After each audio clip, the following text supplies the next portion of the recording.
The Door in the Wall by H.G. Wells, Part 3.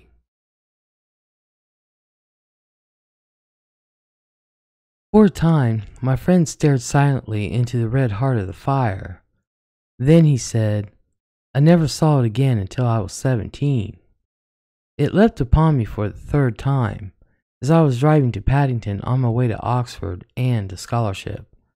I had just one momentary glimpse.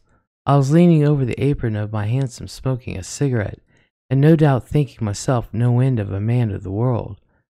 And suddenly there was the door, the wall, the dear sense of unforgettable and still attainable things. We clattered by, I too taken by surprise to stop my cab until we were well past and round the corner. Then I had a queer moment, a double and divergent moment of my will. I tapped the little door in the roof of the cab, and brought my arm down to pull out my watch. "Yes, sir," said the cabman smartly. Well, it's nothing," I cried. "My mistake. We haven't much time. Go on." And he went on.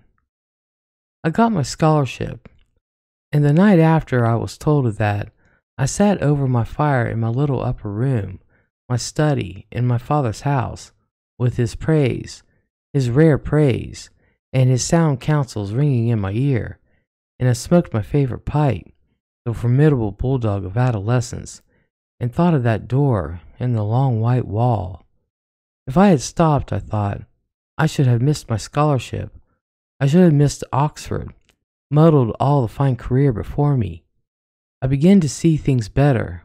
I fell musing deeply, but I did not doubt then this career of mine was a thing that merited sacrifice. Those dear friends and that clear atmosphere seemed very sweet to me, very fine, but remote. My grip was fixing now upon the world. I saw another door opening, the door of my career. He stared again into the fire. Its red lights picked out a stubborn strength in his face for just one flickering moment, and then it vanished again. "Well," he said and sighed, "I have served that career. I have done much work, much hard work, but I have dreamt of the enchanted garden 1,000 dreams, and seen its door, or at least glimpsed of its door, 4 times since then. Yes, 4 times. For a while, this world was so bright and interesting, seemed so full of meaning and opportunity, that the half-effaced charm of the garden was by comparison gentle and remote.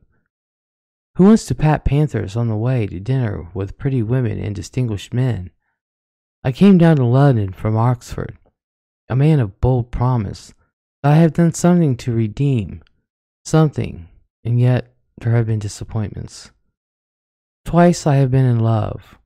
I will not dwell on that.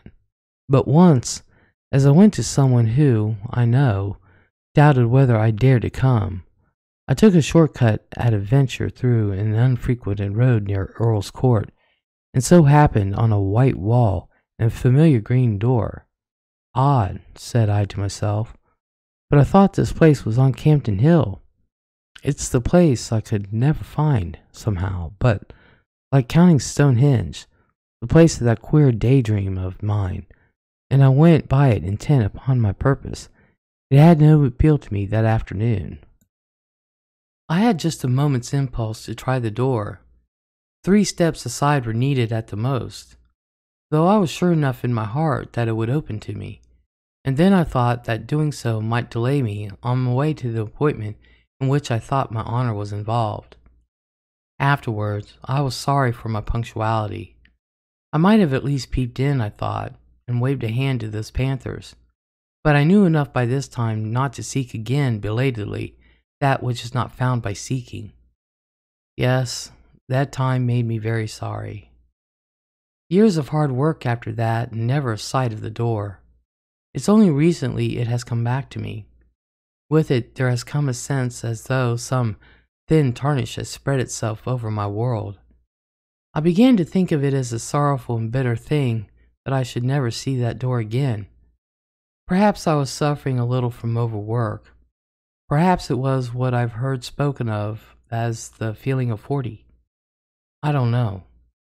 but certainly the keen brightness that makes the effort easy has gone out of things recently, and that just at a time with all these new political developments when I ought to be working.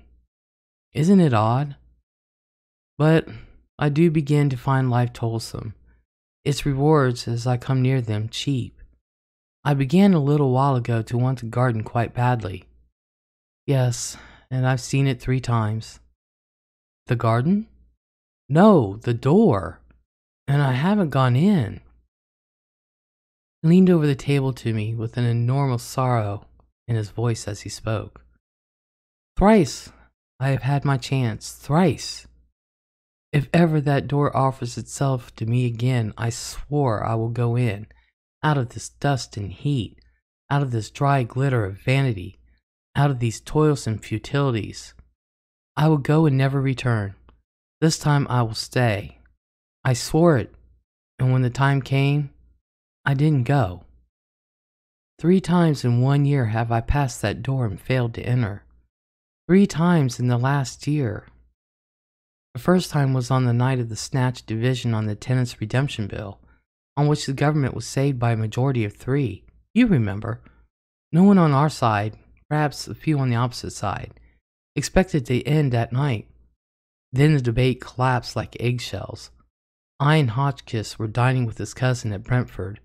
We were both unpaired, and we were called up by telephone and set off at once in his cousin's motor. We got in barely in time, and on the way we passed my wall and door, livid in the moonlight, blotched with hot yellow as the glare of our lamps lit it, but unmistakable. My God, cried I. What? Said Hotchkiss. Nothing, I answered in the moment past. I've made a great sacrifice. I told the whip as I got in. They all have, he said, and hurried by. I did not see how I could have done otherwise then. And the next occasion was as I rushed to my father's bedside to bid that stern old man farewell. Then, too, the claims of life were imperative. But the third time was different. It happened a week ago. It fills me with hot remorse to recall it. I was with Gurker and Ralphs. It's no secret now, you know, that I've had my talk with Gurker. We had been dining at Frobisher's, and that the talk had become intimate between us. The question of my place in the reconstructed ministry lay always just over the boundary of the discussion. Yes, that's all settled. It needn't be talked about yet, but there's no reason to keep a secret from you. Yes, thanks. But let me tell you my story. Then, on that night, things were very much in the air. My position was a very difficult one. I was keenly anxious to get some definite word from Gurker, but was hampered by Ralph's presence. I was using the best power of my brain to keep that light and careless talk not too obvious, directed to the point that concerns me. I had to. Ralph's behavior since has more than justified my caution. Ralph's, I knew, would leave us beyond the Kensington High Street, and then I could surprise Gurker by his sudden frankness. One has sometimes to resort to little devices. And then it was that, in the margin of my field of vision, I became aware once more of the white wall, the green door, before us down the road. We passed it talking. I passed it. I can still see the shadow of Gurker's marked profile, his opera hat tilted forward over his prominent nose, the many folds of his neck wrap going before my shadow and Ralph's as we sauntered past. I passed within 20 inches of the door. If I say goodnight to them and go in, I asked myself, what will happen? And I was all the tingle for that word with Gurker. I could not answer that question in the tangle of my other problems. They will think me mad, I thought. And suppose I vanish now? Amazing disappearance of prominent politician. That weighed with me. 1,000 inconceivably petty worldliness weighed with me in that crisis. Then he turned on me with a sorrowful smile and, speaking slowly, "Here I am," he said. Here I am, he repeated, and my chance is gone from me. 3 times in 1 year the door has been offered me, the door that goes into peace, into delight, into a beauty beyond dreaming, a kindness no man on earth can know. And I have rejected it, Redmond, and it has gone. How do you know? I know. I know. I am left now to work it out, to stick to the tasks that held me so strongly when my moments came. You say I have success, this vulgar, tawdry, irksome, envied thing. I have it. He had a walnut in his big hand. If that was my success, he said, and crushed it, and held it out for me to see. Let me tell you something, Redmond. This loss is destroying me.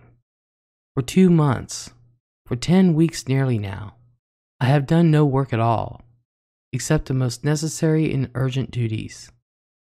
My soul is filled with inappeasable regrets. At nights, when it is less likely I shall be recognized, I go out. I wander. Yes, I wonder what people would think if they knew.